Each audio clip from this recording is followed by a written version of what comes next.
Yeah, and that's called ratchet dilution. So those keep on ratcheting it down. So there's clauses in all these different contracts that they will sit there and say guarantees that you're going to make X amount of money. There also is a guarantee that they'll do in the contract saying what you agreed to, and if you give somebody else a better deal, we'll adjust your dilution amount and make it bigger so that you never lose. And those are clauses that they put inside the companies. And then it just becomes a downward spiral for the retail investor, because all they're going to do is going to dilute it all. And the caveat for all that is they put into these filings saying, warning, you're going to be diluted on. And then they can get away with that type of stuff.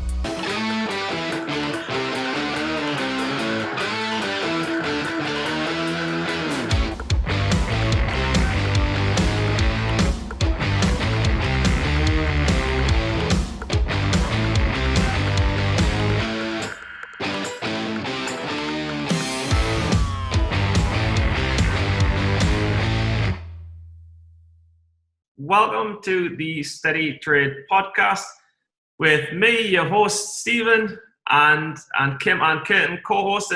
Today we've got a pretty cool, pretty special guest. We've got Christopher Morales. Morales, am I saying that right? AKA more well-known in the world of restauranteering and in trading as Tango Baker. How's it going? Good, man. I'm doing good. I've been enjoying my day today, kind of getting ready for the interview. No trading for me this morning. Just kind of completed up a forced out short, so it wasn't too bad of a little pain, but stuff like that happens. This is CHK that you were talking about, right? Yeah, CHK. Just got caught in it. What was the strategy? What was the strategy with that? We're going to go through everything, but what was your strategy with that? Because I looked at it and that shit was way, way down. And you were long. No, you were short and it was already way, way down. And I'm like, dude, but we'll get into the fundamentals, right? But what's your thesis on that? So that was the third time I shorted it. Already made quite a bit of money off of it. And, it's got the best of me got caught on that. Saw the market gap down and figured it was going to take another day down. Just got caught. So, it happens. Nah, you can't be too aggressive on the short side in this market, eh? You cannot be. But so where does Tango Baker come from? Because when I found out your name was Chris, I was shocked. I was like, what? I actually thought your real name was Tango. I just thought you had parents who were creative with the naming process. Yeah, so my father owns a bakery. He started in like 1972. My mother is a belly dancer. That's how she made money. I never actually knew my parents as being together. They were always separated from what I understood in my world type of thing. And so my mom made her income through teaching belly dance. And one day she said, hey, I want to pick up a new style dance. It's called tango. I know you're not doing anything on Friday nights, so you're my new dance partner. So when I was like 18, awesome. How cool is that? So wait, you're telling me you're a man who can dance? Yeah, I've actually been a professional dancer, which is defined in my world as you actually get paid to dance. Yeah. I've done performances. I've toured. I've traveled the world. I spent a lot of time down in Argentina just studying tango. Wow. Masters down there. They're the kings. The people there are the kings of tango. I've taken lessons with some Argentinian men, and I can tell you they are like unbelievably great. That is so cool. It's amazing. The biggest thing about tango is it's a dance that you never get to master. You're always working on it till like the day you die. Just like trading. Trading. So I bet you that do you find that like informs, like what you learned in tango informs that dancing with the markets? Yeah, the biggest thing is the studying portion of it, and the frustrations of trying to get to this different level of dancing. It's the long hard hours of dancing. Your body hurts, you feel frustrated, and then you just go and grind it out again the next day and the next day and the next day, until a point where you actually are good. And you're like, oh wow, I finally kind of made it. And with dancing is you take these classes, you spend a ton of money to take private lessons, to take classes. Yes. And then Then you go out and dance socially at night, and you screw up, and sometimes you can get embarrassed with dancing with a woman, and she gets pissed off at you because you did something wrong, whatever it is. Totally. And then you just gotta like bear with all that, and just take your lumps as it comes along. And so that's that whole process, because I started dancing when I was 18, and I didn't become a master of the dance until I was about 35. Wow.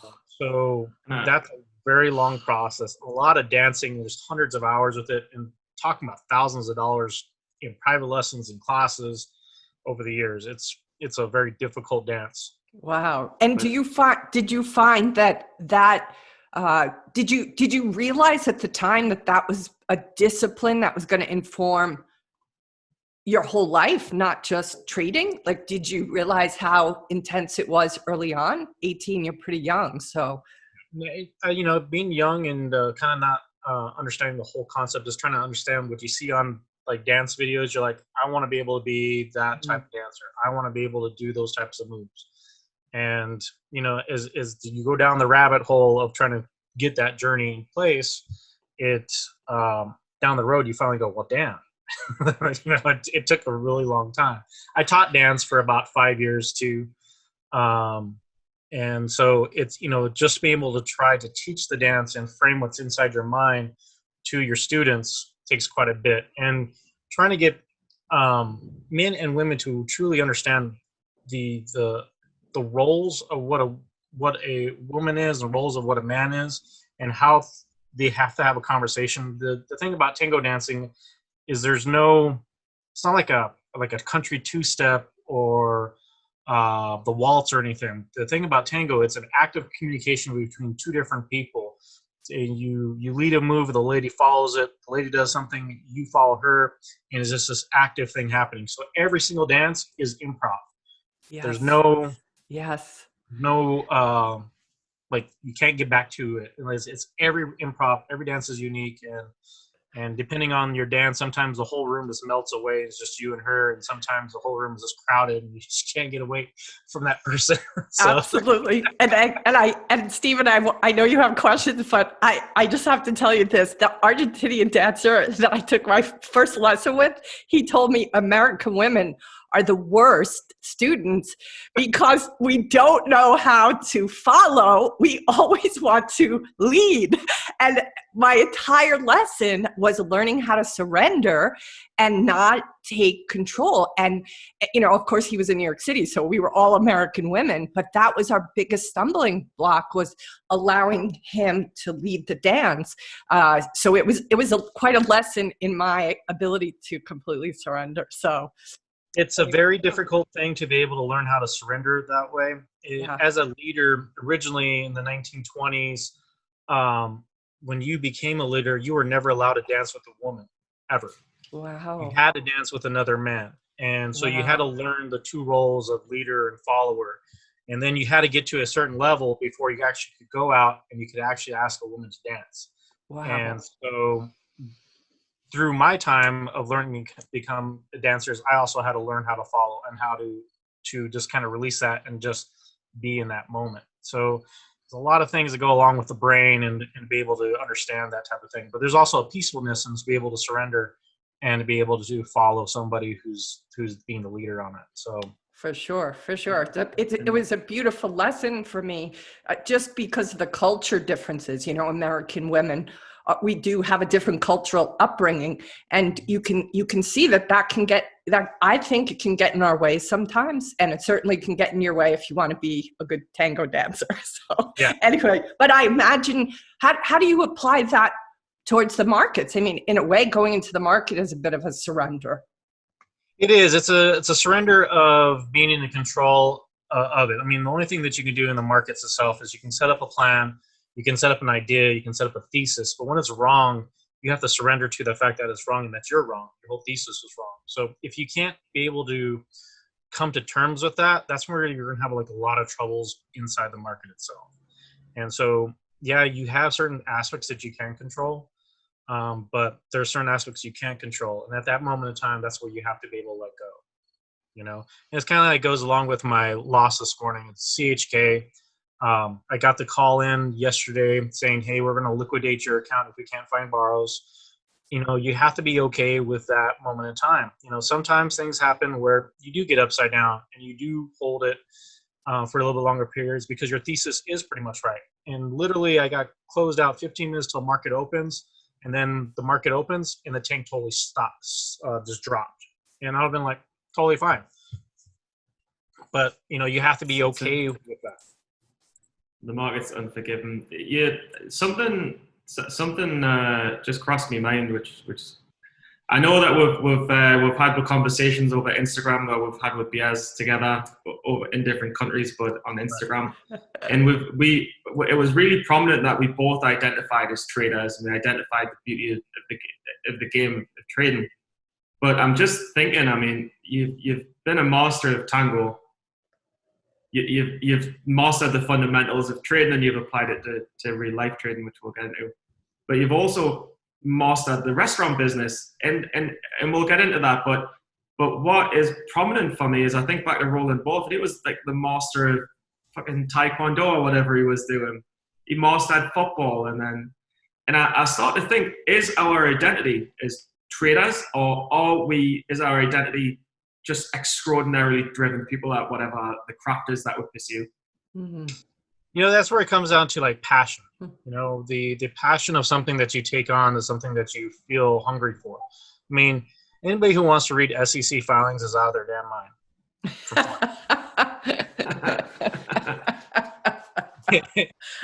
Just to be able to wrap your mind around the legal language, to be able to understand what they're trying to do and trying to unravel all that and put that into a layman's terms for anybody.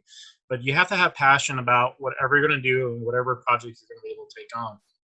Now, having that passion, that is what allows you to have these amazing achievements. Like some of the stuff that I've done with my bakery. I've been on the Food Network 3 times already. I've been in the Food Network, the magazine, probably about 4 times. Been in the New York Times. When I first started coming back to the bakery, because I grew up in the business, and then you rebel, and then when you realize what your parents get, you come back to it. My dad had such amazing recipes and ingredients, but we had no business. And literally, when I came back to it, the bakery was closed. So where are you located, Tango? Albuquerque, New Mexico. Wow. Okay, and that's where your dad's bakery was. Yeah. Okay. So you came back and it was closed? Yeah, it was closed. We supply 35 restaurants and 4 hotels. That's how I grew up. Was icing Danish and making donuts and making large volumes of dinner rolls. I mean, we would delivered 300 dozen dinner rolls to the zoo that's in our town for events that they have, like weddings and stuff. So, hard work and long hours is something that I grew up doing, between that and going to high school and stuff. But when we switched over, we got rid of all the wholesale. And so when I came back to it, I was young, very young. I had different experiences. I did work for a couple other companies. But when you go into it and you realize what your parents have with fresh eyes, you're like, damn, they did some really good stuff. I need to be able to market that. So one of the first things I did was I contacted the Food Network, and within about 3 months later, a television show called Food Finds contacted us and said, hey, we got your email, send us some samples. So what do? We sent us samples overnight. The very day that they received the samples, they called us up and said, we're going to do an episode about you. We'll be out there in March. This is my God, that's amazing. Yeah. So that's kind of like what we were doing, about $50 a day. And that's a really hard life when you're making $50 a day. Like I would go home and my power was cut off because I didn't have enough money to pay my electrical bill. So I had to go to my next door neighbor and say, hey, can I borrow your power? So I would run an extension cord over to my house just to have heat in my bedroom. Shit. Those are really the hard times. Like you're putting on, hey, we're a successful company, we make really good products and all type of stuff, but in the background, you're struggling. You can barely, thank God we had a bakery. I didn't have to worry about food, but I don't have no heat in my house. Yeah. Right? Because I can't pay my bills. But the bill I'm going to pay to be my electrical bill for my business, the gas bill for my business, because I know those are the type of things that can continue on going through. Yeah, for so sure. It's interesting process when you're being featured on the Food Network. You can't pay your bills. Yeah. You know, It's kind of like a mind twist because on one hand you're looking so successful, and on the other hand you see behind the scenes at the day-to-day struggle. Yeah. Right. Exactly. And that's, unless you talk to somebody who's willing to actually express those issues, you see the success, you don't see the hard work. Absolutely. And I think that's so, I filmed a couple episodes yesterday just about the emotional intelligence. And that is one, when you compare yourself to somebody else, you don't have all the variables. If somebody compared themselves to you at the time, they're like, look at this guy and this company, they're on this Food Network, but yet they don't see the behind the scenes that you don't have heat for your bedroom. And that's why it's just a fool's errand to do that, because you're never going to be having the full picture to compare yourself to. Exactly. And, it's the hard work that you do day in and day out to get yourself, because you always have that light in the tunnel, that type of goal that you're trying to get to. And it's the same thing with stock trading. Like, everybody comes into stock trading with the goal of either making money or becoming rich, becoming a millionaire, or those type of things. People think about that's the easy money to that point. But for stock trading, as much as it is about money, it's not about money. Mm-hmm. It's about the journey of self-enlightenment, the journey of yourself and looking into yourself and facing a lot of your own personal demons. I thought I was a very stable, mentally solid type of person until I got into trading. When I got into trading, like, all kinds of stuff started coming out of my head. Like, I'm Give successful. us an example. Give us an example. Like, okay, so like when you go in, the thing about bakeries is it's a very repetitive style of work. When I go into my bakery and I'm going to be making dinner rolls, I'm going to be making dinner rolls for the next hour. It's a very motionless type of thing. But when you're autopilot, it's kind of autopilot, right? It's autopilot. Oh, total autopilot. You're not, like, you go to work, you clock in, you do your job, and you sell, and then at the end of the day, you clock out, kind of check your books. If you're in a situation where you have all these hopes and dreams for your restaurant, and then in the background, slowly by surely, you're not making any money, then the next thing you know, you're like, I can't make payroll, I can't pay my bills, I can't do this. That's when the emotion starts kicking in. You're like, oh shit, like, I've been working hard, but I can't pay the bills. Matter of fact, I have to pay my employees first before I can pay me. It's not a heightened experience like the way stock trading is. Like, stock trading is like, you get into the trade and all of a sudden all your senses are just tingling and you're like, all right, I got to make the money right now. It's the money's on the line. It's not the small drip of losing money over time. It's the heightened of, you can lose money right now, or you're going to make money right now. And that provokes a different kind of emotion out of you when you're trading compared to the day-to-day work of running your own business. Yeah. And you can be like super successful running your business. I mean, there's been so many highs I've gotten being on TV shows and having really good sales. I mean, like, there's so many times I have dinner service. I'm like, damn, hell yeah, we rocked dinner service. There was no mistakes. We got the food out. Everybody was taken care of. Bop, bop, bop, bop. That type of stuff. You get powered. You get pumped. Yeah. But it's not the same experience as stock trading and that heightened emotion that goes along with stock trading. Yeah, but it gets less good over time. There's a couple of things I picked up on when you're talking there. First of all, I know the thought of I want to make money right now, or I need to make money right now, it's important, but I've found that that's where I go wrong when I think like that. I need to think I need to play the pattern perfectly. Right. And when do you still feel the highs of making the money? I know you'll probably not mind to see you took that 7K on XFAL. That short, that 7K was how did you feel? How did you feel after taking that? Do you still get that high and that rush? Because I know I don't have the same as you, but if I make 1,000 or 1,500, I just feel relieved these days. I don't even feel good. Like over time, like, you have your big wins and you have your big losses. And, the thing about a big win like that, and it all defines on like your experience and as stuff's happening. That's not my biggest win I've ever had. But when you have a win like that, it makes you feel good that, okay, I had a thesis. The thesis was solid. I had the patience. I had everything came together, and it comes together. And you walk away feeling tall, standing tall. Like when I went back to see, I did that trade, made 7K, and then I go to my bakery and I walk in just a little bit different, a little bit more proud. Yeah. And that happens with it. Am I like super exuberant like when I first started trading? No, it's not the same. And this kind of goes along with like the experience of hardening your mind. There's a book that I really like by David Goggins, and it's these experiences that you experience over time. When you have really great wins or really great losses, over time, as you experience it, they'll affect your brain and how you interpret those type of things. Over time, you start to realize it's really not that important having a loss, or really that not important having the win. Of course, you want to have more wins, but over time, it's about that process. The day in and day out of pulling up your scans, seeing what's popping, seeing what's not popping.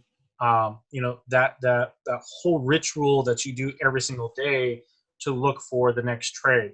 And when you nail it, and it's a really, really great feeling.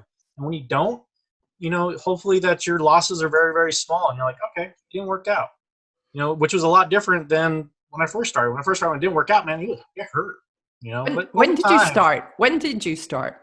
I started in May 2016. And what was it?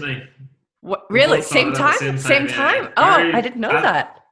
I think it might have been June or something like that, but I think we were about the same time, yeah. What was it that caught your attention to go into this, Tango? So through the bakery, I get to meet a lot of unique individuals that come through the bakery. And over time, certain people will say certain words that just don't sound like a normal conversation. There was a gentleman who was a professor from the university who would come to the bakery, and about every 2 weeks he would pick up like 25 loaves of bread. He'd give it to his neighbors. He would have some in the freezer. Him and his wife, they would come to the bakery, and he would say stuff like, money is like manure. It's it's best spread around. It's kind of stuff like that.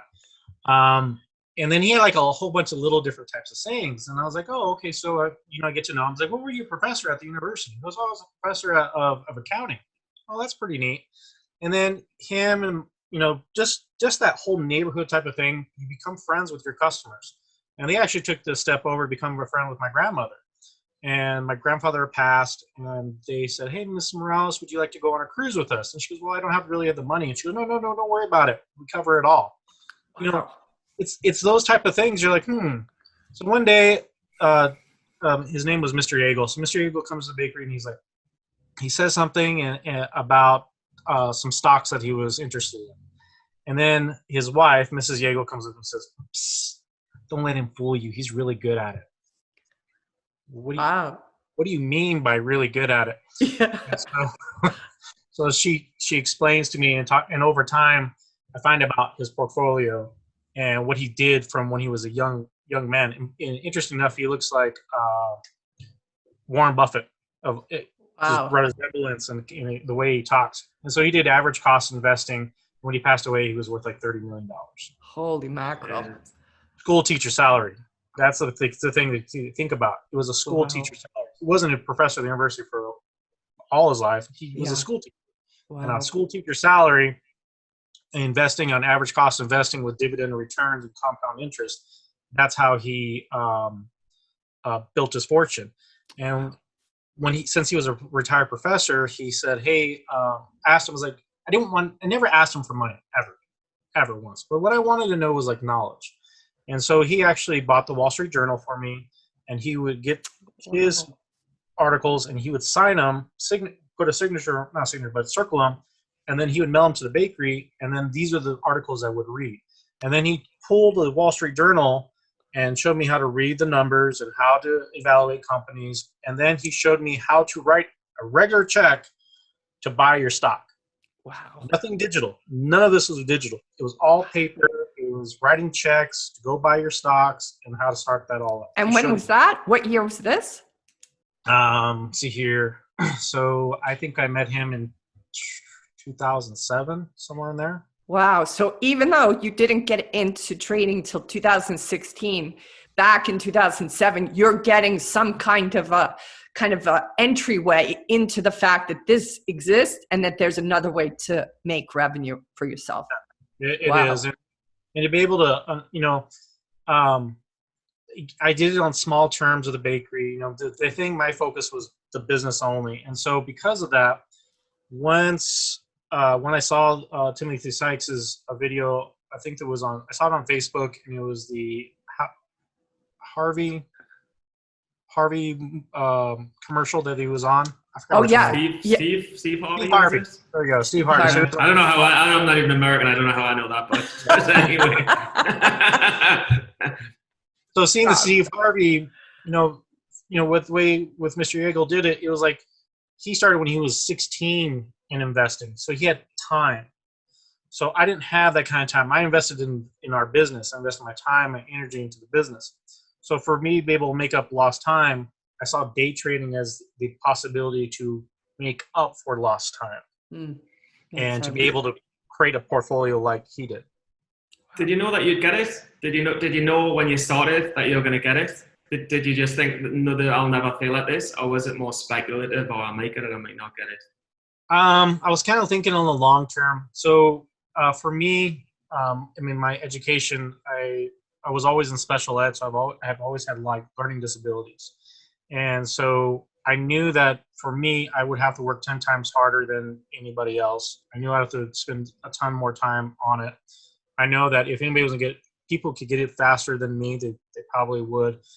So I knew how much more effort I would have to put into it. And so that's kind of what I did. I never thought I would not get it. I figured that over time, at some point, I would get it. Mm. And when do you feel, of course, it's a never-ending process, but when do you feel you kind of made a shift to, I do know what I'm doing. I do have my template. When people started searching me out and asking questions. And when was that? When people start asking advice, yeah. Yeah, so I did the StocksToTrade Pro when I first started. I did 2 years of it. And Tim Bohen took a little bit of notice of what I was saying and what I was doing, and he wanted to do a one-on-one call with me. He reached out to me. I didn't reach out to him because all the students will reach out to the teacher. Sure. And so when he asked me, he goes, "Hey, Chris, what are you talking about over there? I want to know a little bit more." And so we did a couple one-on-ones with it, and he goes, "You got something. You need to develop it. You need to go further with it." Beautiful. And before I left the StocksToTrade program, I did a couple of interviews. And from the interviews, people, because Tim Bohen would reference the stuff I talked about, and then so because of that, then people started searching me out, looking for like, where did you go? Because there is a point with StocksToTrade Pro where you get all the information. I was with him for 2 years. It's with stock trading, it's very repetitive. So when you leave, then there's a time for you have to make a decision. Do I need to put X amount of money into that, or do I need to go look for more information? And that's where I was at. I was like, okay, it's time for me to get some wings and kind of fly away and look for more type of information for the questions that you're looking for. Yeah. And what do you do? What was it that he was curious about? What was it that you were seeing that he found to be unique? So it had to deal with reverse splits. In the market, there's two types of splits. There's a forward split and there's a reverse split. And I started noticing a pattern with reverse split stocks.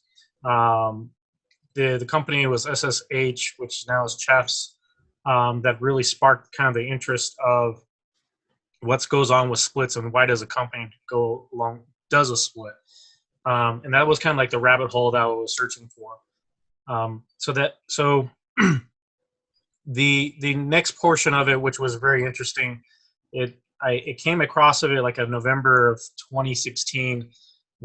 And when you join StocksToTrade Pro, Bohen gives you a list of Twitter people to follow, and one of those people was Auspex Research. It wasn't until like a year later that I came back, because I originally saw it. I looked at it. It was just so much. I was like, yeah, it's too much. It hurts my brain. It's confusing. Yes. Some of the links don't work, and you think, it's not worth the effort. But it is worth the effort. Yeah, it's totally is worth it. And so when I reread it, then I was like, wait a second. there's more to this than what meets the eye. So I actually literally locked myself in my house about a month and a half, and I just poured over his twit longs. And slowly by surely, like, the proper keyword started popping out, and has kept on going down this endless rabbit hole. And what the endless rabbit hole finally got me to was SEC requirements, NASDAQ listing requirements, NYSE listing requirements. It all comes down to how the whole market is truly governed for really poor performing stocks. If you want to stay listed on the stock market as a company, you have to follow certain rules and regulations.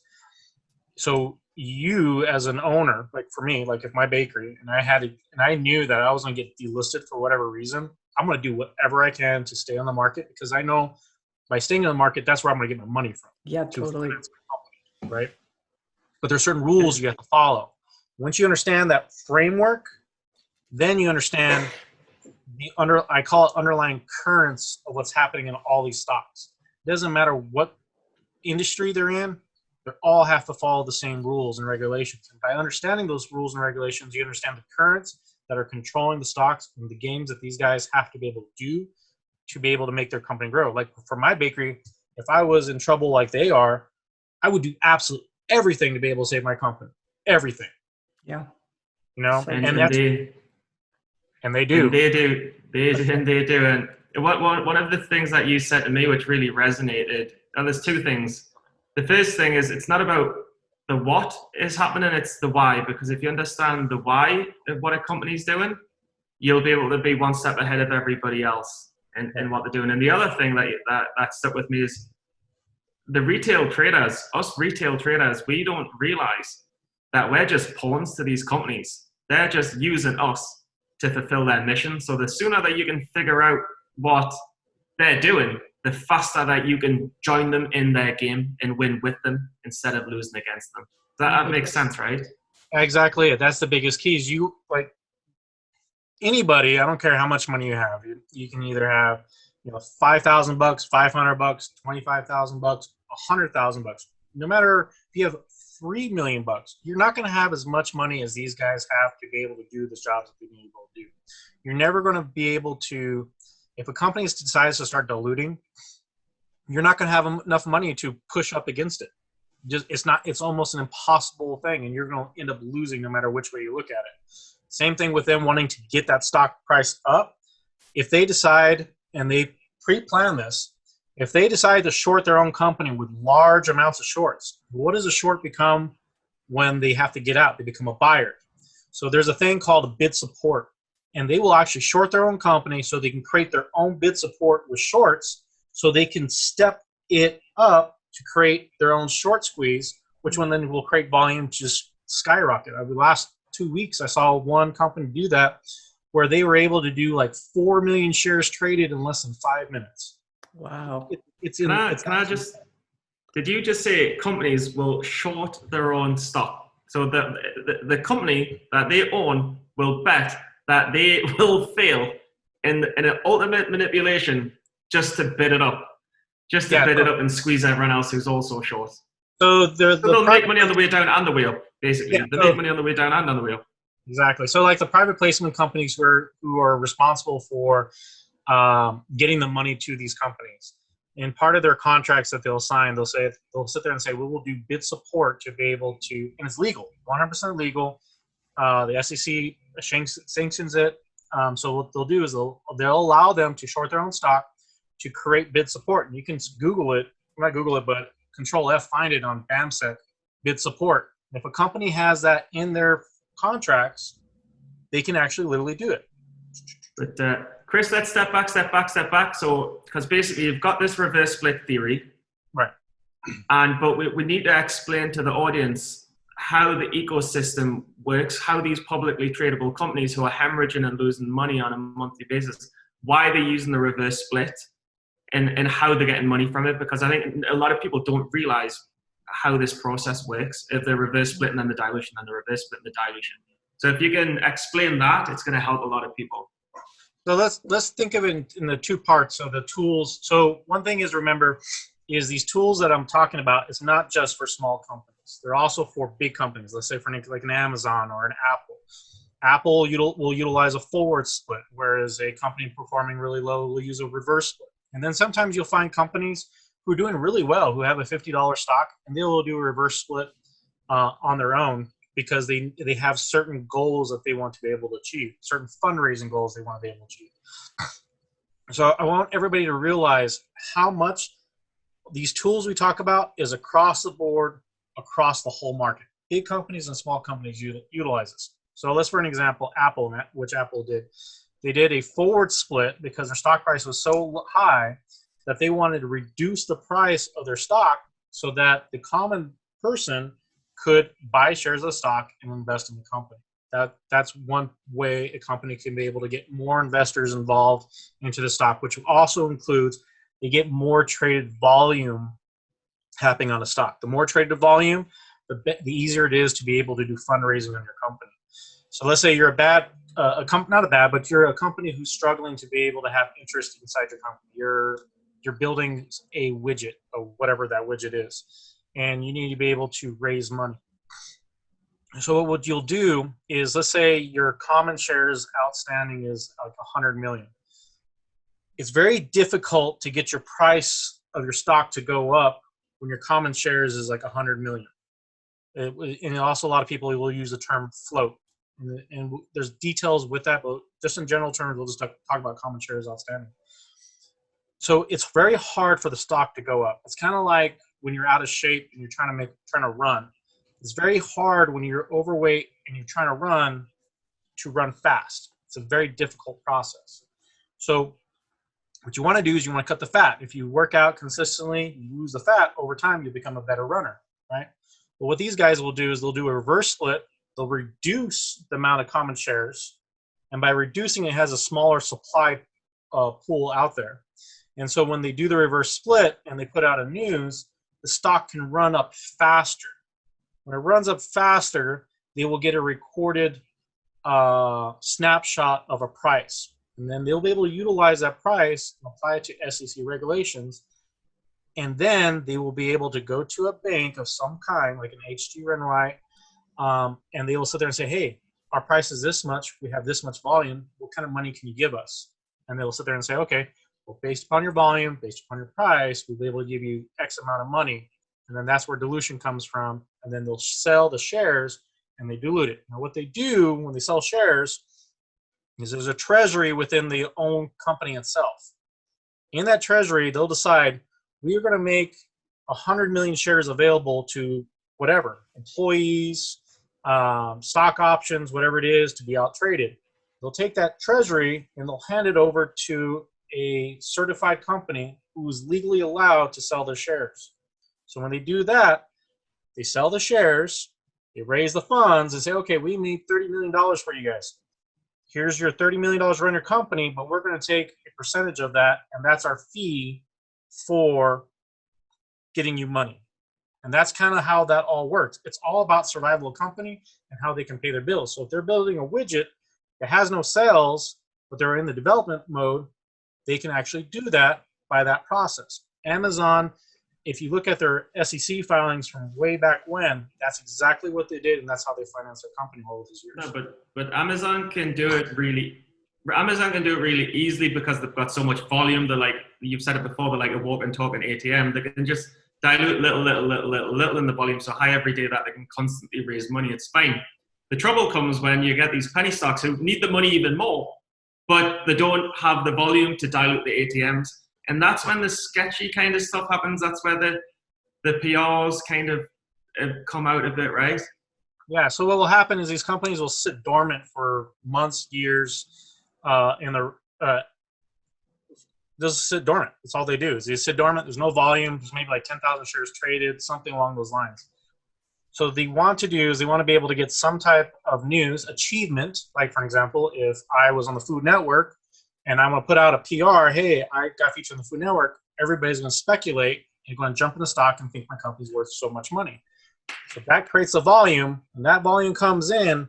That gives the HG Renwright the capability to be able to sell the shares and be able to give me the money I need to operate my company. which is fine, and to a degree, it's kind of healthy, right? I mean, just to talk about some of the sectors that most commonly do this, it's the biotechs, and there's nothing too wrong with this. Biotechs need the coronavirus. Obviously, some of the coronavirus biotechs and pharmaceutical companies are questionable how much they're actually looking into the coronavirus and how much is true and how much is not true. But these companies need money from investors to run the business. There's nothing too ethically wrong with that. But what I found kind of interesting is that these investors don't, when I was reading the Pipes book, which we can go on to, it seems like these investors don't lose, because they'll say, if we're stuck up to this, then you can sell the warrants at this and you'll make lots of money. But if we somehow fail for whatever reason, we'll change the agreement. So we'll just, if we are failing as a company and the stock price drops, we'll just give you even more shares worth even less. But that means the dilution becomes absolutely toxic and the shareholders just get washed to the floor. Yeah, and that's called ratchet dilution. So those keep on ratcheting it down. So there's clauses in all these different contracts that Babel will sit there and say guarantees that you're going to make X amount of money. There also is a guarantee that they'll do in the contract saying what you agreed to, and if you give somebody else a better deal, we'll adjust your dilution amount and make it bigger so that you never lose. And those are clauses that they put inside the companies. And then it just becomes a downward spiral for the retail investor, because all they're going to do is going to dilute it all. Mm-hmm. And the caveat for all that is they put into these filings saying, warning, you're going to be diluted on.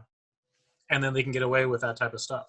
And so it's that whole process. And that's where a lot of these retail traders, for example, let's go with XPA, 2019 is when I did my research. February 2019 is when I did all my research on XPA. It took them over a year to finally get to the point where they had enough volume in the stock, and they've been having tons of volume these past couple of weeks on the stock. They had all these systems set up in place, but when they had all this volume, they were able just to totally empty out all their financing that they actually needed to be able to run the company. And people don't see that. But so basically, the companies win because they do these agreements. The investors win because they can't lose. And who loses? Us. Yep. Us. When you don't know what's going on, you don't know what side of you're on, you lose. It's a lose, lose, lose. Do you not think that's funny? Why do 95% of traders lose? Probably because all of the rich people have all got this scheme going on. And it's just, it's Facebook. So just to summarize this up, a company's got 100 million shares outstanding, but it's got no money. And its stock price is at 10 cents. Thinks, well, what can I do? Or it's at whatever. So he's, all right, I'll make this 100 million float, 10 million float, and I'll do a 10-for-1 reverse split, and I'll make my stock price that's maybe $1, $10. And I think, look, I look like a $10 company. I look quite serious. My float's gone from 100 million to 10 million. I'm much more agile. I'm much more maneuverable. I look more legitimate, and I'm now in line with some of the Nasdaq's rule book. And then it thinks, all right, but that still hasn't solved the problem that I need money, because I need money to make my business run. So then somehow there's some sort of plan where all of a sudden the company's got some better than expected news. The stock price goes on this run. God knows who's helping it. We don't know. The others, the mysterious others. And then all of a sudden the stock price gets really high on a lot of volume, and think, oh, hang on a sec, we've just made a deal with these investors, and we're going to sell a ton of shares and raise a load of money. And then the float is now big again, which it goes from 10 million, then they've sold 20 million shares or whatever. Floats now up to 30 million, and think, we can just do that reverse split the next time we need cash. Yep. So in essence, that's it. The next question I've got for you is, how do we stop being losers? How do we capitalize on it? Because you're the man who knows the answer, and nobody else knows. So how do we, well, some people do. Auspex knows. Tim Grattani knows. You know. The top traders know. But Roland knows. Yeah. Roland knows. Hoodie knows. Yeah. But yeah. Go on. All the top traders know this. Nate, Investors Underground, knows this. All the top traders know this cycle of stocks and how it works. And they also know when they see a stock and they pull up the chart, they can be able to sit there and say, they're so far along on this cycle that it's not even worth me trying to take it along. Whereas they're so new in the cycle, it's definitely worthwhile for me to take it along. So these are the type of things that you have to do. You have to understand where they are inside the cycle. And the only way to be able to truly understand that is you're going to have to do a ton of research, and you're going to have to read a lot of books, because none of this was truly taught at all. Like, people hint about it, they'll tweet about it, but nobody truly understands like the details of the whole process. And so what's the reason that you just said, you're going to have to read a lot of books and you're going to have to really study this? How come we can't learn that pattern just by looking at it a bunch of times? Because you got to understand what's really going on inside it. Because there's a lot of nuances that are happening on the contracts and on the deals that these guys are making. Over time, once you are able to put the SEC filings to the chart, and once you understand what type of financial tools or financial products that these guys are actually utilizing, then you'll be able to look at the chart and go, that's what they're using there. That's what they did there. Gotcha. And it takes a lot of time, but you don't know how to apply that on the chart until you know the tools or the products, financial products that they're actually utilizing on the chart. Yeah. That's where the reading comes from. It's like the engine of the motor. Like you can't know what car is going to win the race unless you know what the engine is up to, how well it's been taken care of, how at the end of its life it might be. So you're looking underneath the hood of what that process is. And then it's interesting. I call it looking underneath the hood. When somebody talks to me about the stock, I'm like, okay, now that we've looked at the charts, let's look underneath the hood. And looking underneath the hood is opening up the SEC filings. And when you look up under the hood, you're like, ooh, that motor's trash. It's not going to win. Yeah.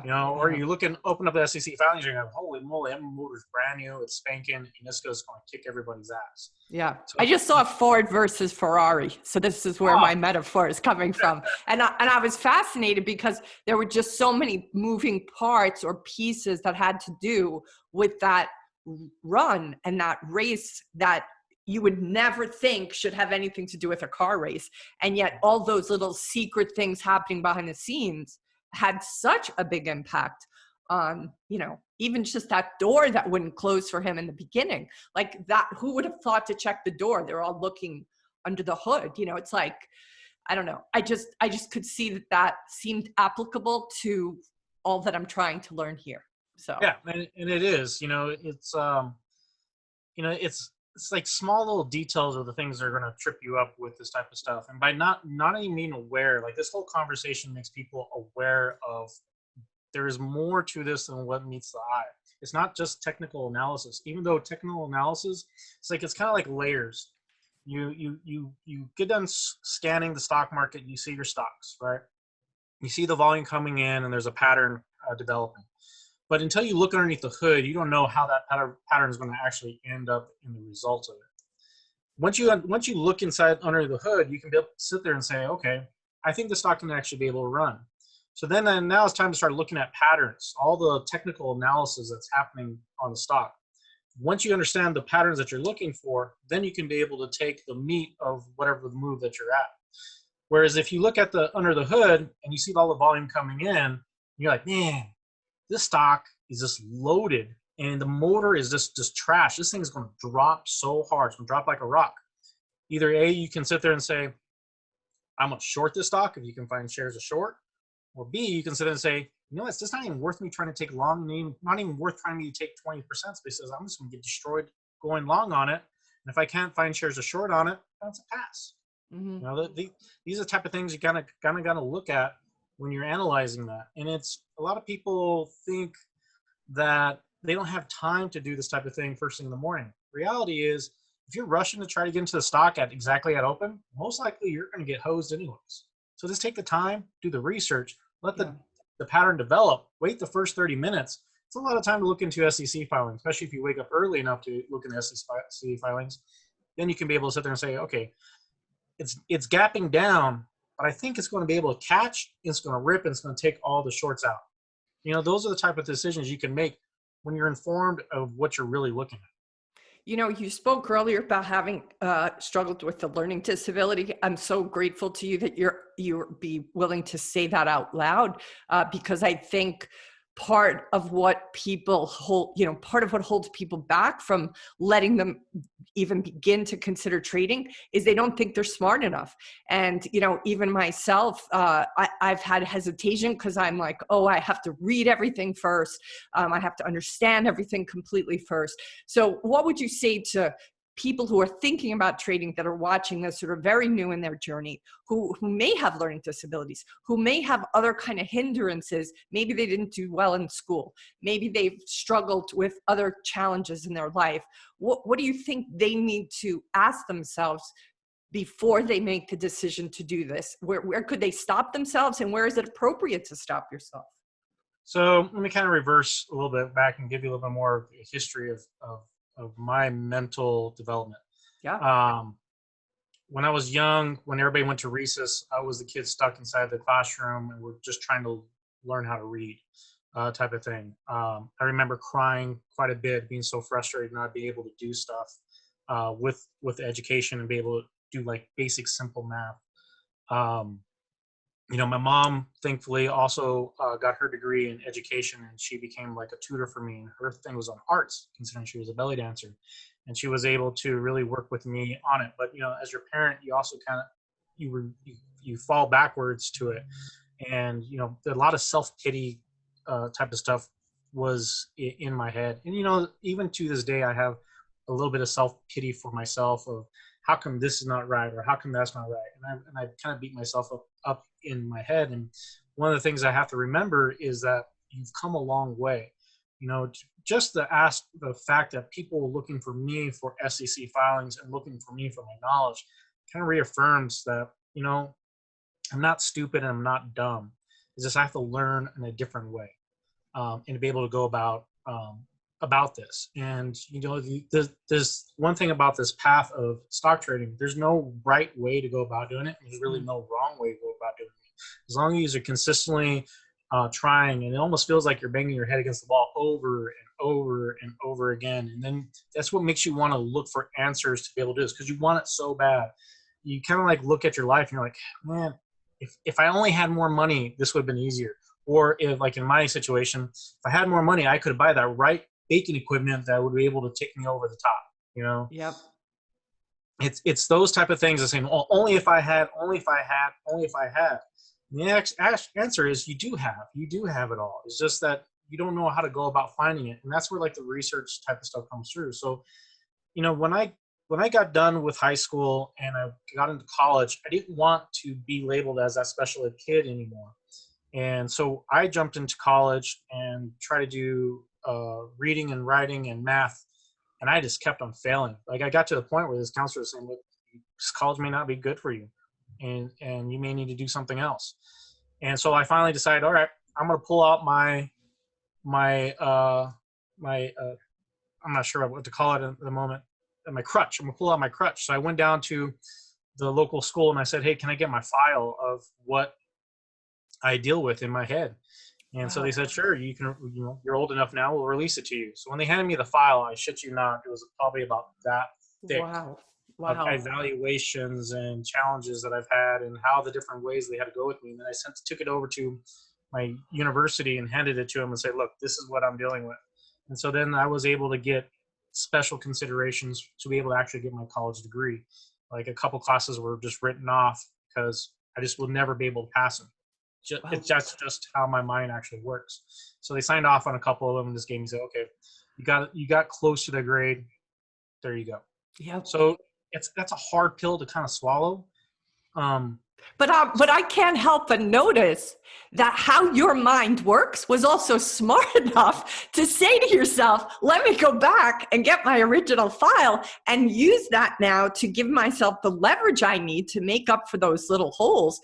I mean, that I would take that kind of mind over the other kind of mind every day of the week and twice on Sundays, because that means you're thinking for yourself. That means you're thinking out of the box. That means you're finding a way to be navigate whatever the challenges are that you have. And that to me is what's going to be the defining difference between the people who are the sheep and the people who are the leaders. Right. And that's basically what it comes down to. You always have to problem solve, and you have to take whatever advantage that you possibly can and take that advantage. You know, in there's a couple things that with like stock trading and owning a restaurant that has in common. It's kind of a joke. You want to become a millionaire, open up a restaurant and become a trader. Start out with 2 million. Money is not the answer. Wow. You know, there's so many restaurants that people think are successful that have groups behind them that are pulling money from the market who can pay the $20,000 a month retail space for them to have that $1 million restaurant that looks absolutely exquisite and beautiful. Nobody knows that. Yeah. Pretty and glitz from it, and then they go broke. Yeah. So you got to be able to realize that money is not the answer to all the problems that you're going to be facing.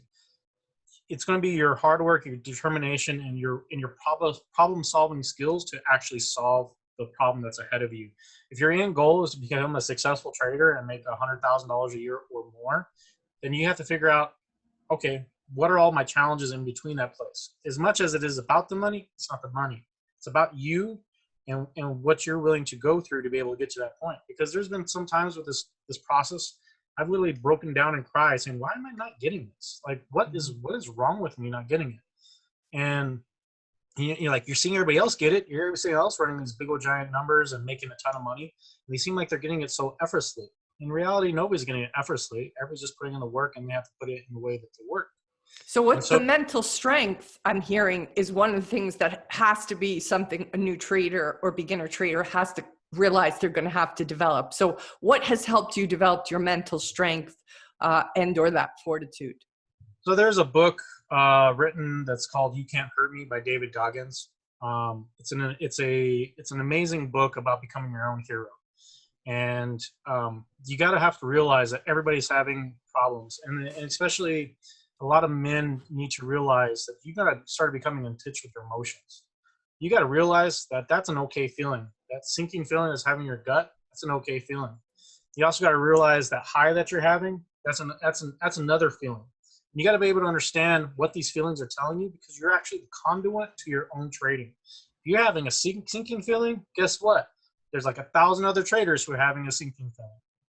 And how do they relieve that sinking feeling? They remove the pain, or they remove whatever they're going through. So you have to really become in touch with your emotions and what your emotions are telling you, because your emotions are going to tell you first before your logical brain takes over. And there was a book called by Brett Steenberger, which I actually have it on the side here. And I am not a reader, and you know why I'm not a reader is because I had a lot of educational challenges with that. But once I got fed up with what I was doing emotionally, and I had to seek out help. And the funny thing is, when you're a performance-driven person, it's going to be hard to find a therapist or somebody who can actually understand that. It takes a special person to be able to coach you when you're performance-driven. There's nothing really wrong with you. You're upset because you're not performing at the high level that you think you should be performing. Your own expectations hurt you more than what really is happening. So the book I have is The Psychology of Trading by Brett Steenberger. And as you can see, I have marked it up. And tell you what, I am the slowest reader, and it took me probably about 2 months to get through this whole book. But I got through it, and it gave me the tools to be able to deal with my emotions that I'm dealing with. And then you can find like a life coach that's in your life, or you can find a psychologist to help you with giving you more tools in your toolbox. But you got to realize these are tools that you actually need. And the more comfortable you become with trading, the more confident you become in trading over time, a lot of these emotions that you're dealing with are going to dissipate, because then you're going to feel okay with it. You're going to feel okay with a loss because it's not the end of the world. You're going to feel okay with a big win because everything came together. It's the consistency and it's the process of just going a daily of this thing, and remembering that not one trade is going to make you and not one trade is going to break you. Can I just say what you think about this? There's a famous quote in the market, that the market always gives you what you want. So if you go into the market with a terrible mood thinking, F this, the market will say F you. Do you know what I mean? But if you go in thinking, I really want to trade discipline today, and I really want to get my practices right to make money over the longer term, you will make the money over the longer term, and you will eventually get the practices right. But you've talked a lot about looking under the hood and the SEC filings, but my problem is all of these companies have got bad SEC filings. all of these penny stocks have got bad SEC filings. So how do you distinguish bad from terrible? Okay, so the original thesis behind my whole idea, because there's a lot of short sellers that actually use the reverse split to be able to hammer stocks down, right? And so, and most of the time they're gonna be right. But here's the problem: is some of these stocks run and they run hard and they run big and they're gonna blow your whole entire account out. And a lot of the largest losses that a lot of short sellers have are on reverse splits because they think they're so junk, but they don't understand that the stock has to go up before it can come down. Right? They think it's overextended, but there's always more overextended, right? Yeah. So dries, CHK, let's use those as two examples because they both got up into the 80 plus range of their stock. You know, if you're going to be shorting junk companies and you think that that's all they're going to do is just go straight down, you're hosing yourself on your own success. So my original thesis and why it took so long for me to build out my thesis was, what stock has the chance of getting up to $80 from $5 in 3 days, you know? And so you have to look at the characteristics of these companies and which one has a possibility of getting to $80. And so what I did is I went back through all the way to 2010 on reverse splits, and I collected all the reverse splits and I put them in an Excel sheet. And then I looked at all the different charts on all these different reverse split companies, and I was able to piecemeal together what is the common thread that makes some of these companies just go insane and super high. And it's really comes down to a multiple of things. Low float, low amount of common shares, the type of news they're giving out, and how beaten down the stock was previously that people think so bad of it that now the stock just rips everybody's faces off. So and then like the type of news that comes with it, that can be able to really lift up a stock and make it be able to run. So just because you think the company is just junk doesn't mean it's totally junk. There's certain things, and one thing I want to do with here is not give away the secret, because the secret is doing the work and going through the Excel sheets and going through the different charts and looking at the different charts. That's the real secret. The real secret is you taking the time, going through the SEC filings, and finding the common thread of actually what can take a stock from $5 to $80. Not all stocks are going to do that. You're going to find out over time that it's actually a very difficult thing to be able to find. But once you find it, you find that kind of secret sauce. It's really pretty amazing type of thing. That secret sauce is just you going through and collecting all that information and seeing how this all ties in together. People are going to go on. I'll let you jump in. Yeah. What does your day look like? Like, how long are you in the market every day? What time do you get up? Just give us a sense of like what the day-to-day looks like. So remember, the biggest thing is I do own a bakery. And so it's a very major portion of my life. I have 3 absolute amazing bakers that took me years to develop and teach. And so I don't have to be there in the morning anymore to be the baker to bake everything, right? And so I'm able to be at the market from morning to close if I want to on majority of the days. But also has a thing is I have to, as soon as the market closes, I have to go, and then I have to work at my bakery till 9, 10, 11 o'clock at night. Wow. You know, I'm in this cycle right now, especially with COVID that's going on right now. I have to make sure my company survives. And, you know, thank God I actually took this project on back in 2016, because when the PPP loans weren't coming out and everybody was trying to freak out, nobody had money to pay anybody, and restaurants are just closing down left and right because nobody can go out. Yep. And luckily enough, I did make enough money to be able to sustain my business. I was able to make, on a weekly basis, trading $10,000 a week just to be able to pay my payroll. So the funny thing is, I've made so much of the money in the market, but yet I'm still broke, because I have one passion over here and another passion over here. I've taken all this money I made and I paid my people. I paid my employees. They got a paycheck. They were able to guarantee the paycheck. Well done. Well done. You know, and that's kind of like the heart of who I am. Is my team means everything to me. I'm not going to fire anyone. My team's been with me, like some of my employees have been with me 10 years. There's no way I can sit and say, deuces, I'm all about me. Yeah. When they've been about the bakery and their life and why they love the company so much for so many years. I can't do that. Yep. Yep. So It's beautiful. Yeah. So for me to be able to do that and move all my profits over there to be able to take care of the stuff, and then, you know, and then dealing with that time frame. And by the way, with the PPP loan forbids me taking any money from that time frame and get paid back for it.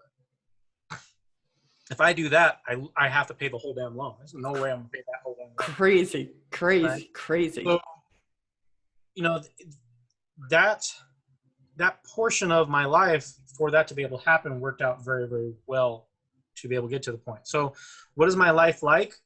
I'm hustling every single day. I'm figuring out new ways and processes to save my company, to make sure that we're gonna be around for the next 10 years, you know? Yeah. So I'm getting up early, I do the market, then after I do the market, I go to my bakery and I work on the bakery, and then I repeat the cycle. There's no days off for me. I am working 7 days a week, and I'm giving my all to absolutely everything, because through stock trading and through the bakery, I will come out ahead down the road. And right now, the most important thing for me right now is my next 6 months. These next 6 months define the rest of my life down the road.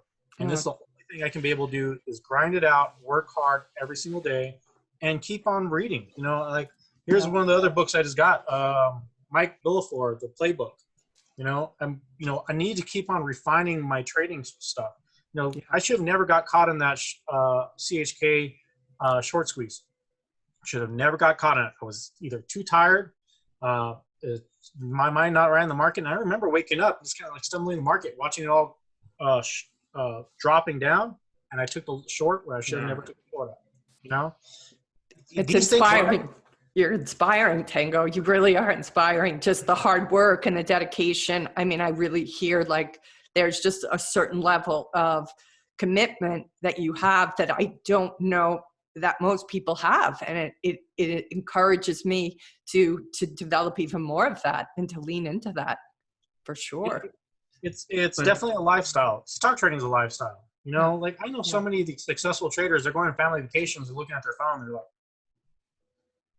oh, I see. All of the best guys. Like I was just on a different interview, like just in a half an hour before this, and we're chatting, and I was talking to the woman. She was like, "Who do you know who made it when you started?" And I didn't know you at the time. I said, everyone, because you know when you first start and you make lots of friends and you connect with all the other noobs because we're all noobs together. Yeah. I was like, she was like, who do you know that made it? And I was like, no one. I don't know anyone who made it. Don't know a single person who started when I started who made it. I know a lot of people who failed, and I know a couple of people who are still failing, but not many. And she was like, well, what's the difference? And I was like, because the people that I know who made it are bad ass, determined motherfuckers. Like, these guys and girls have insane, relentless drive in whatever crap they do. And they'll just work 14 hours a day and not care. They'll do it because that's all they want to do. That's all. It's not all they know, but it's all they want to do. They just want to work relentlessly because there's a human need to achieve something, or to be different, or to be extraordinary. I don't know what it is. And you know, I'm sometimes like this kind of reverse to like the times I was on the Food Network type of things, and those experiences. Like that to me was the pinnacle of being successful, being featured on the Food Network. Those are accolades that kind of go along with it. You're driven, you're hard, you get it, and you put the feather in the cap. And when you realize that truly doesn't mean complete success, you know, it's a combination of how you define success and where you can be at success. A lot of these really, really good traders, once it's no longer about, at first it's about the money, but then it becomes no longer about the money. It becomes the constant drive to improve yourself and be able to keep on honing the craft that you're doing. And kind of pushing the envelope a little bit longer, higher, a little bit bigger. You know, you push to make the $120,000 a day trade. You push a little bit further. Like some of these bigger guys, they're making $600,000 in one day. But it takes little steps. And, you know, once you have $1 million or $2 million, you just kind of keep on going and you keep on pushing and you kind of keep on thriving for that. And these guys, more money than they need, boom, you know, type of thing. It's the constant looking to improving yourself. But I remember Tim Grattoni taking like $500,000 on some Bitcoin trade last year. I vaguely remember him taking $500,000 on some swing. And he's just like, $500,000, did a good job today. Do you know what I mean? I took 500,000 today. I really think I've stepped up the gear. But his thought is, I hope I can do that a few more times and maybe I'll get that million trades. That's what he's thinking. Yep. And it's just a different mindset. But just going back, can you give any kind of clue? And I know you've got hours and hours and hours and hours of guidance that's out there, and people will have to contact you for it. We're going to ask people how they can contact you for Yeah, it. how can they? You'll tell us. Okay, good. So, so looking at what Auspex Research did, he put his information out in the market, and it's readily available for anybody who wants to do the work. Put the work in. You don't have to contact the guy. You don't have to bug the guy. You don't have to see. He put the work out there to be able to do it. So when I originally set out to do this project, I actually was talking to Roland. So it was really neat to be able to talk to Roland at the time that we talked, because we literally bought the same book at the exact same time, which is the Pips book. We were on that same journey.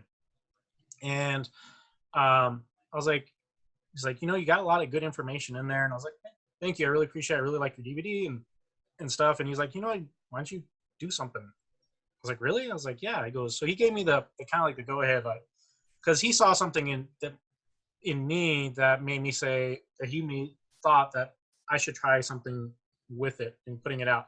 And also, like, a lot of people started searching me out and said, hey, I want more details of this type of thing. So the original thought process, I made the videos. It's sitting in Roland Wolf's Wolfpack group. Anybody who's in Roland Wolf's Wolfpack group gets it automatically for free. It's part of it. It's not something he markets. It's not something he talks about. It's kind of like the secret sauce behind what goes on with reverse splits. I also set it up where if anybody who reads certain books and does the Auspex stuff and creates an Excel sheet and doesn't have money, there's so many people who don't have the financial resources to get it to the other side. If somebody willing to put that much time and effort to get to me and read and to watch my videos, I'll give it to you for free. A lot of people are broke, they're stuck in life, and they just can't be able to do it, but they're hungry enough that they want to be able to do it. So I have that option for people who want to do it for free. The other thing is I set it up where if somebody wants to pay me like $699 to get the videos first, because the end result, you're going to have to read the books anyways, for all it makes sense. But if you want to get the videos first, you can pay me $699. You can email it to me and be able to get access to it. It all kind of depends on where you're at financially, what resources you have. And it's, in one sense, it's really good to get all those videos first, because then it gives you the whole entire concept to it. But the end result, you're still going to have to read the Pips book. You're still going to have to read Shorts, Sold Short. You're still going to have to read Dark Pools for it all to make sense, because it's multiple things that come together that make this ecosystem actually work. You're going to have to read the SEC rules. You have to find out what all these different rules are to be able to get it. And it's hard. Like, the SEC book is massive, and there's so many different versions depending on what kind of company you are. If you're an emerging growth company, different rules apply for you. If you're a foreign company, different rules apply to you. If you're worth X amount of money, different rules apply for you. If you're worth more than 75 million, then you don't have to worry about baby shelf rules anymore. So then you can do like full financing. If you're less than 75 million, then you're going to have to do some work to be able to get the financing up there and get your price up to get that snapshot to be worth more than 75 million. Wow. It all really depends on it. And then, like, if you want to watch the videos first to be able to get, here's the whole concept, here's where I want to spend my time at, my next steps, and so be it. I mean, that's kind of what me and Steven Johnson did over the past, how many weeks have we been working together? Like 4 or 5 weeks now?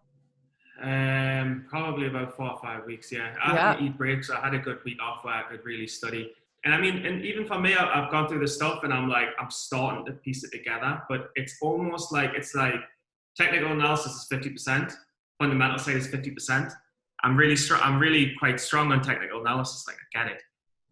But then I'm like 2% good on fundamental analysis, and I'm like, shit, I've got like another 48% to go. So Stephen, can we maybe bring it home? I have a hard stop in about 10 minutes. So do you want to ask any last questions of Tango? I would like to say, just like you've kind of already answered it, but everyone wants a quick fix for SEC filings. Like, just tell us where the warrants are, tell us where the shares outstanding are, just tell us which filing to look at and stuff. I've come to realize it's kind of not that straightforward, eh? the bottom line is you've got to read a lot of different books. You can go. It's made easier. I've gone through your course, and I think it makes it an easier introduction to what otherwise might be very difficult to understand. It's an easy introduction, and there's a lot of research and links, so you can be like, all right, I kind of know where I'm starting. I've got a platform, and now I can go here, here, and here. And I'm, like you just said, you can do the course, then you can read the books. But I mean, how long does it take to get this shit? If I studied for 2-3 hours a day, which you have to study for 2-3 hours a day, but how long would you say it takes to get it? Say if they put the work that you've required them to watch the videos, to read the books, to go to aspects, how long if they do like 3 hours a day, how long is it going to take? Well, it took me almost 3 years to put it all together, and that whole process of, and it was a lot of long hours to be able to do it. So if you try to do it all on your own and you're trying to piece this all together, it's going to take you years to finally get it all done, to piece it together into a format that you'll be able to do. So I've had students, for example, Ali, who's Fit Girl Trades, and she's took this information and she really ran with it to where she now has her own video series that deals with really nuances and details of SEC filings and how it all really works together. She took that completely serious, and she probably put it all together in about 6 months, but she was super dedicated. There's other students who are working kind of through the process who've been working with me for the past 1.5 years. It all depends on how driven you are to be able to figure it all out and to do it. I mean, it's kind of like a fire hose of information, but it's very focused information to be able to get to that point. You can really cut it down to sometimes maybe if you are really experienced, maybe 3 months to be able to kind of really understand. But the biggest thing is trying to grasp. It's turning your brain around to what the market really is and to grasp what they're really trying to do. It's not what people talk about in the public of how in general public of how they talk about how to evaluate companies. We're evaluating companies on the capability of raising funds. That's what we're really doing. And what you're seeing is the chart reflecting of how they're raising funds and how everybody's involved in that whole ecosystem to be able to do it. So it really kind of depends on how much free time you have and how much time you really want to put to it. So, and it's also going to go to like how your brain works. Like you may be a tactile person to learning. You got to really understand how your own brain learns, because you have to be self-driven to learn any of this type of stuff. So it's really going to depend on how your brain works, how it all comes together, and which way you can go about doing it. So That's awesome. That's awesome. It's different timeline, but because of how focused, I'm pointing you to the right books. I'm pointing you to the right sections in the SEC filings. I'm pointing you to the right people to look at, and I'm pointing you to the right mentors like Roland, like Huddy. Tim Grattani is really taking advantage of it. Nate talks about it all the time and all his twits. That's all in cloud of it, but it's there and everybody knows about it. It's just how focused I'm giving this all to you into one kind of really neat package. And it took me months to put those videos together. I think the time frame from the time I started from the first video to the mid video, because I'm not completed yet, was about 8 months. It takes time. Wow. It takes time to what's rattling in my head to pull it all out and put it in a format that people can be able to understand it. Yeah, for sure. And all the books you're talking about, and the different traders that you're pointing people to, the ones that Stephen maybe doesn't know, or if there's any titles here, you'll give them all to us so we can share those in the notes of the podcast. Yeah. So what I'm going to do is I'm going to put all the books that I've read. Terrific. Books that are really specific to reverse splits, but everything that's framed in my mind, I'm going to include that with you. All the DVDs that have framed in my mind, I'm going to include that with it. Beautiful. So that will help. That will give people more of a focused point on which way to go. And the stuff I'm giving you is not just about SEC filings, but also technical analysis and everything that goes along with it. But when you first jump into this world is so vast, it's so big. You don't know which way to go. You don't know what to buy. You don't know any direction to go with it. So it's multiple teachers, multiple mentors. There's not one mentor that framed in my mind, but it's the way that you go about doing it and just being consistently stepping to the next step. Beautiful. Tango, thank you so much. This is an amazing conversation. I learned so much today. Stephen, do you want to close us out? This amazing conversation. Yeah, Tango, no, thank you so much. And obviously, thank you so much for taking the time to help me enter the world. I know all of the greatest traders generally always started in technical, and then when they really took off and got to the next level, a lot of the reasons why was because of the fundamentals. So thank you for helping me on the journey for it. And I'm grateful for you opening up to the audience so everyone can learn who's listening the weight of how seriously they should take fundamentals, and also the value that comes with it, providing you're willing to put some serious work in. Thank you guys for joining us today on SteadyTrade. And we're going to call you Tango, but Christopher Morales, thank you for coming today. It was an amazing conversation. Thank you for having me. Okay, guys, we'll see you soon